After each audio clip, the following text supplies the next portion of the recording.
the pleasure to present to you Dr. Martin Luther King, Jr.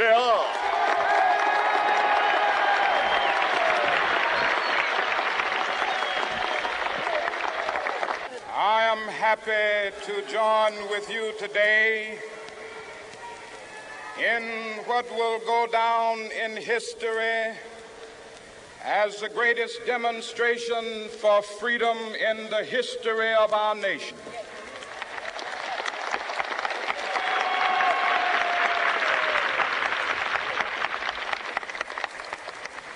Five score years ago, a great American in whose symbolic shadow we stand today signed the Emancipation Proclamation. This momentous decree came as a great beacon light of hope to millions of Negro slaves who had been seared in the flames of withering injustice. It came as a joyous daybreak to end the long night of their captivity. But 100 years later, the Negro still is not free. 100 years later, the life of the Negro is still sadly crippled by the manacles of segregation and the chains of discrimination. 100 years later, the Negro lives on a lonely island of poverty in the midst of a vast ocean of material prosperity. 100 years later, the Negro is still languished in the corners of American society and finds himself in exile in his own land. And so we've come here today to dramatize a shameful condition. In a sense, we've come to our nation's capital to cash a check. When the architects of our republic wrote the magnificent words of the Constitution and the Declaration of Independence, they were signing a promissory note to which every American was to fall heir. This note was a promise that all men, yes, black men as well as white men, would be guaranteed the unalienable rights of life, liberty, and the pursuit of happiness. It is obvious today that America has defaulted on this promissory note insofar as her citizens of color are concerned. Instead of honoring this sacred obligation, America has given the Negro people a bad check, a check which has come back marked insufficient funds.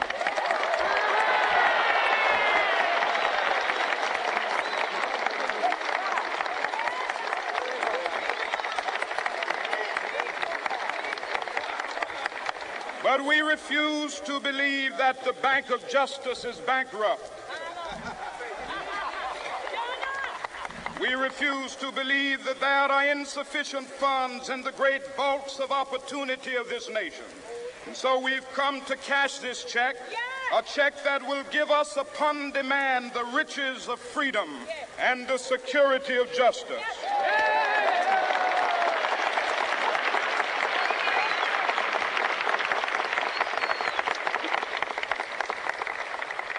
We have also come to this hallowed spot to remind America of the fierce urgency of now. This is no time to engage in the luxury of cooling off or to take the tranquilizing drug of gradualism.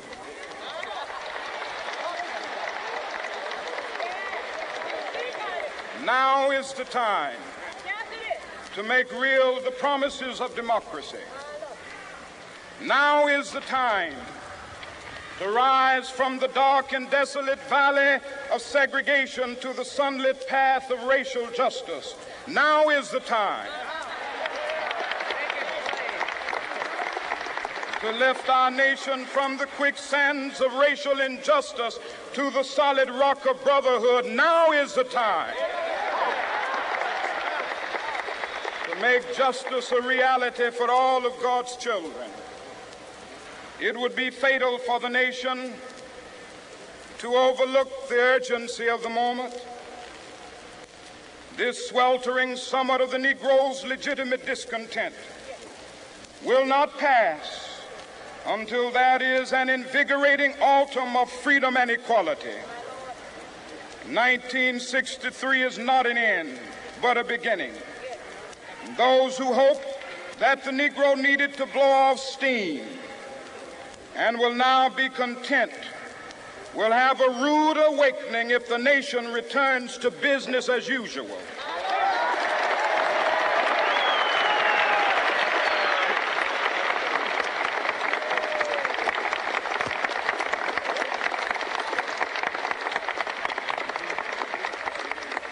There will be neither rest nor tranquility in America until the Negro is granted his citizenship rights.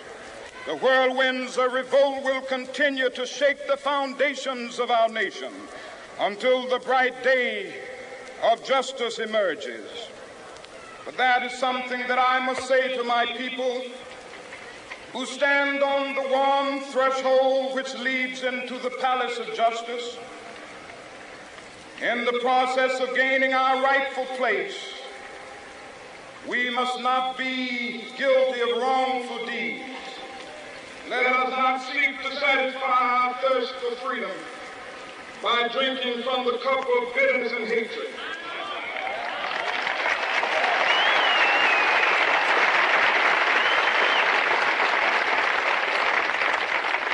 We must forever conduct our struggle on the high plane of dignity and discipline.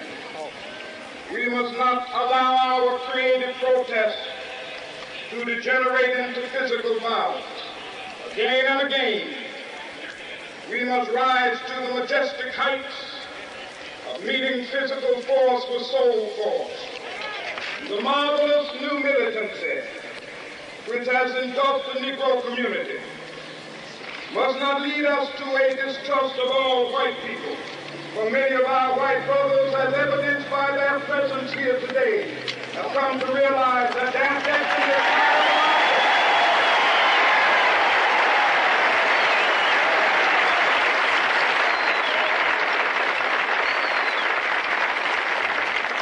they have come to realize that their freedom is inextricably bound to our freedom. We cannot walk alone. As we walk, we must make the pledge that we shall always march ahead. We cannot turn back. There are those who are asking the devotees of civil rights, when will you be satisfied? We can never be satisfied as long as the Negro is the victim of the unspeakable horrors of police brutality. We can never be satisfied as long as our body is heavy with the fatigue of travel, cannot gain lodging in the motels of the highways and the hotels of the city.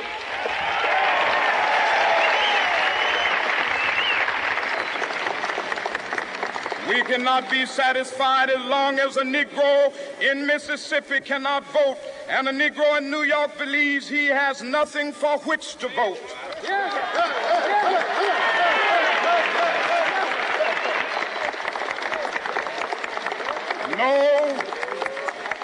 No, we are not satisfied, and we will not be satisfied until justice rolls down like waters and righteousness like a mighty stream.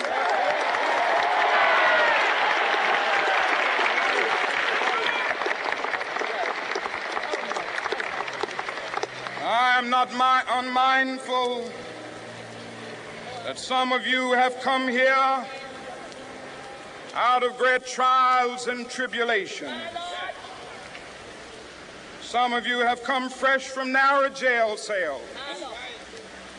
Some of you have come from areas where your quest for freedom left you battered by the storms of persecution and staggered by the winds of police brutality. You have been the veterans of creative suffering. Continue to work with the faith that unearned suffering is redemptive. Go back to Mississippi. Go back to Alabama. Go back to South Carolina. Go back to Georgia. Go back to Louisiana. Go back to the slums and ghettos of our northern cities, knowing that somehow this situation can and will be changed. Let us not wallow in the valley of despair. I say to you today, my friends,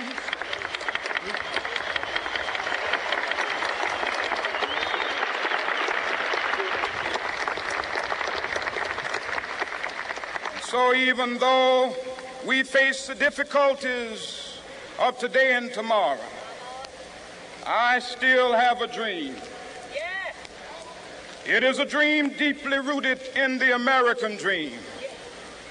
I have a dream that one day this nation will rise up and live out the true meaning of its creed. We hold these truths to be self-evident, that all men are created equal.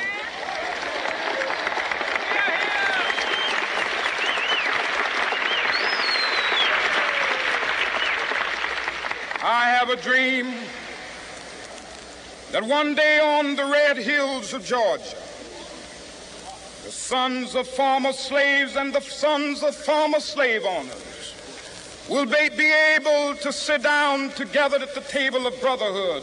I have a dream that one day, even the state of Mississippi, a state sweltering with the heat of injustice, sweltering with the heat of oppression, will be transformed into an oasis of freedom and justice. I have a dream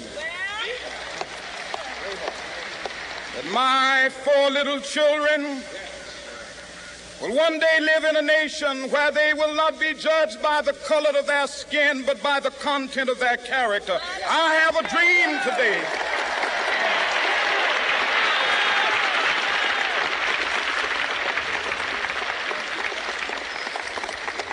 I have a dream that one day down in Alabama, with its vicious racists, with its governor having his lips dripping with the words of interposition and nullification, one day right there in Alabama, little black boys and black girls will be able to join hands with little white boys and white girls as sisters and brothers. I have a dream today.